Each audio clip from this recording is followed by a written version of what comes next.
Welcome back, suburban farmers. It's time for us to do something that's very difficult. We're going to be candling the darkest of the dark eggs, the ones that light doesn't penetrate. How are we going to do this? I'll teach you next on Your Suburban Farm.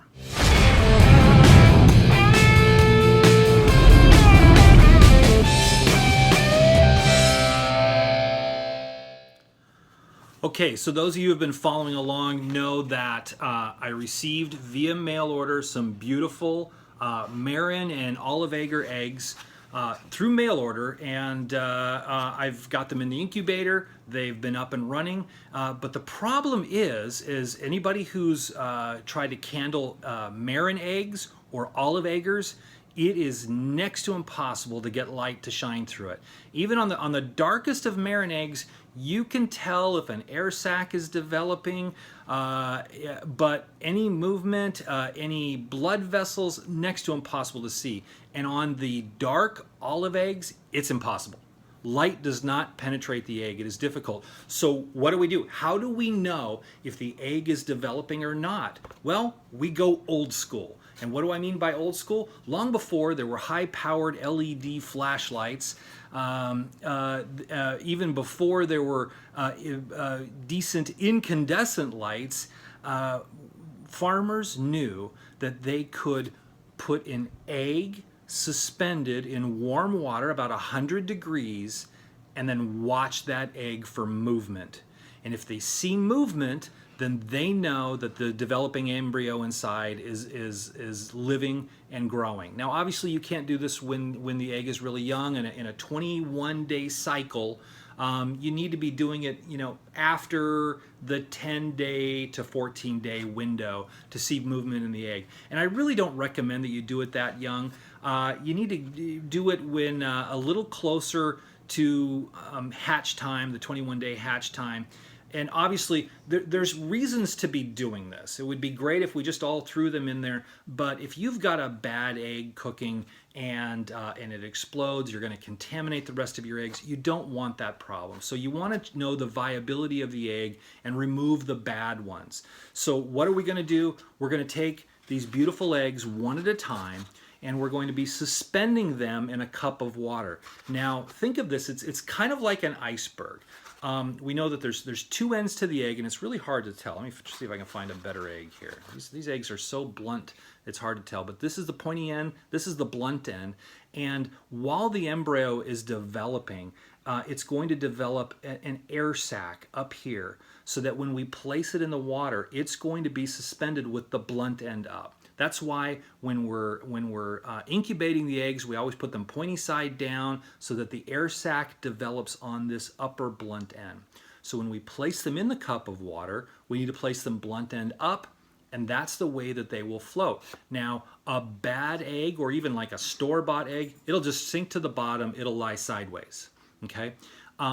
A fertilized egg that is growing and developing ideally should float a little bit of it, maybe 15% or so where this air sac is, will be above water. It might be right at the water level. It might be slightly below, even sitting on the bottom, but suspended with the pointy end just touching the bottom. And when we do that, we gently place them in. We don't want to drop them. We don't want to crack them on the bottom. So we gently place this in warm 100-degree water in a cup or a bowl that's big enough to completely submerge it, if at all possible. And then we just watch. We wait and we watch. And what we're looking for is movement. And it can be ever so subtle. Sometimes it can be wild. The egg will start shaking around, especially if the water's a little too warm. I learned that once. Won't make that mistake again. But you're looking for very subtle movement. And it's hard to tell. The water's kind of shaking around a little bit, but you will see erratic movement in that egg. It will just ever so gently be moving, and you're kind of watching the water looking for that movement. And when you see that movement, then you know you have a viable egg. Now, one of the best places to use this is when you're over the 21-day mark and you've got a couple of eggs that just aren't hatching, and you need to know, are they good? Should I keep going? How much longer should I give this a try? The most important thing that you have, especially with past due eggs, is you really need to inspect the egg. If the egg has been pipped at all, meaning that first little crack through the egg, if you then submerge that in water, you're going to drown that poor little chick that's trying to get out. So you need to make sure that there's no cracks or chips in the egg before you submerge it in the water. So we will go forward here in a second. We'll sit down at my suburban kitchen table and the farm table, and we'll submerge some of these in water. We'll watch and see if they shake. I know for a fact we've got some bad ones. I've pulled some out already, and I'll show you those. But I know that this is going to help you, and let me know if you've got questions. Hit me in the comments below, and I'll do my best to answer them. Okay, so I'm going to get started here. I'm going to start with an egg that I know is not good.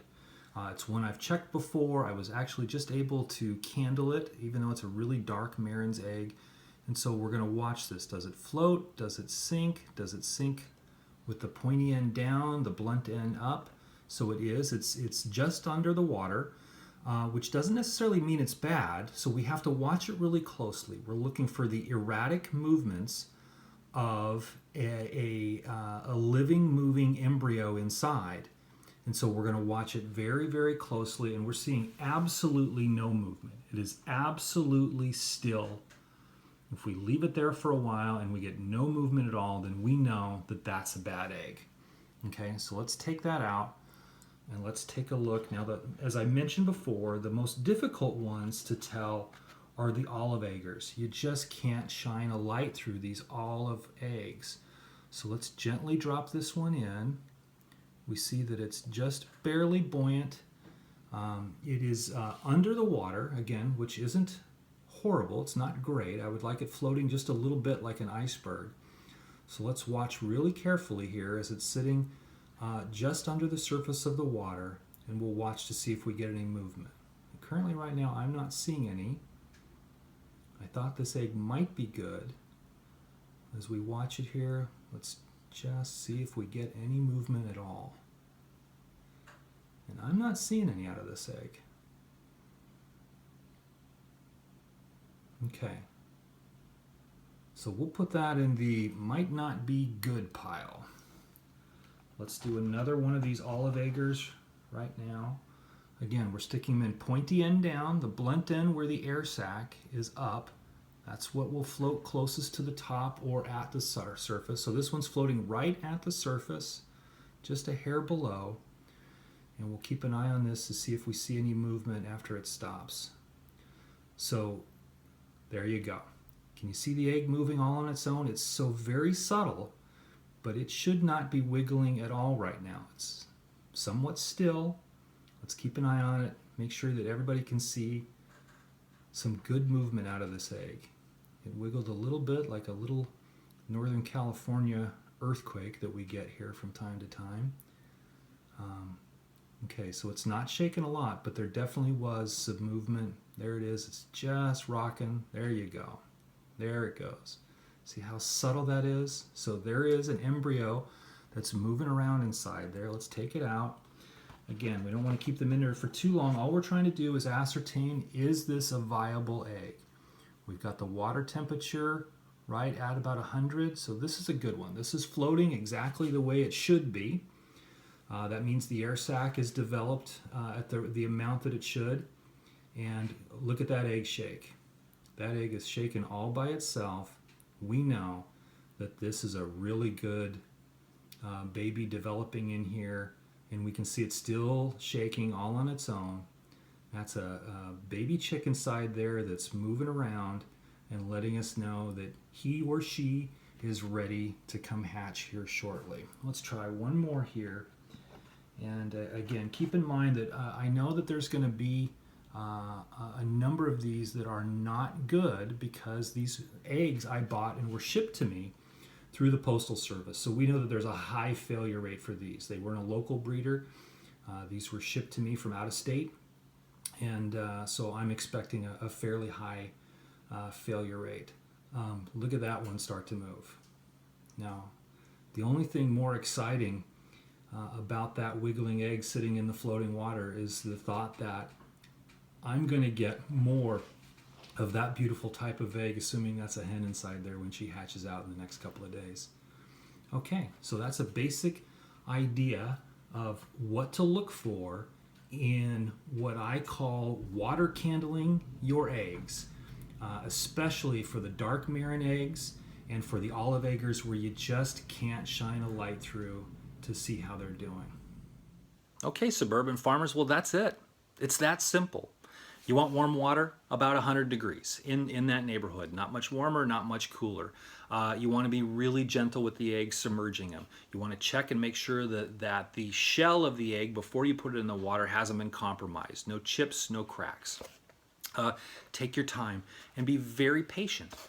This is not a really quick thing. You have to stop and watch. Sometimes for up to a minute or more, but I don't leave them in the water for a whole long time. And this isn't something that you absolutely have to do. It's optional. I will say my personal belief is that hatching chickens is a little more forgivable than most people think.